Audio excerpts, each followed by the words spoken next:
किमेकं दैवतं लोके किं व्यापेकं परायणं स्तुवन्तः कं कर्मचन्तः प्राप्नुयुर्मानवः शुभम्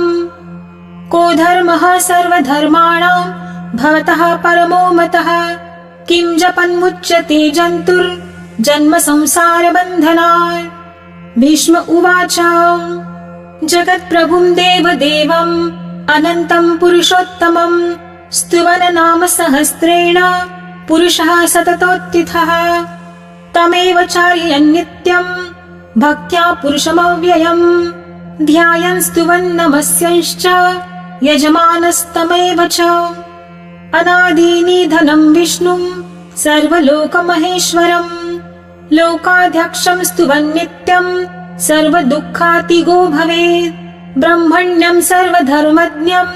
लोकानां कीर्तिवर्धनम् लोकनाथं महद्भूतं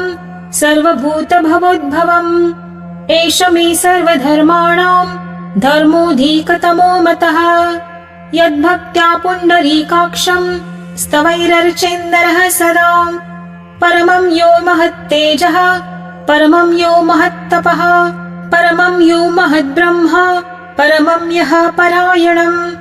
पवित्राणां पवित्रं यो मङ्गलानां च मङ्गलम् दैवतं देवतानां च भूतानां यो व्ययः पिता यतः सर्वाणि भूतानि भवन्त्यादियुगागमे यस्मिंश्च प्रलयं यान्ति पुनरेव युगक्षये तस्य लोकप्रधानस्य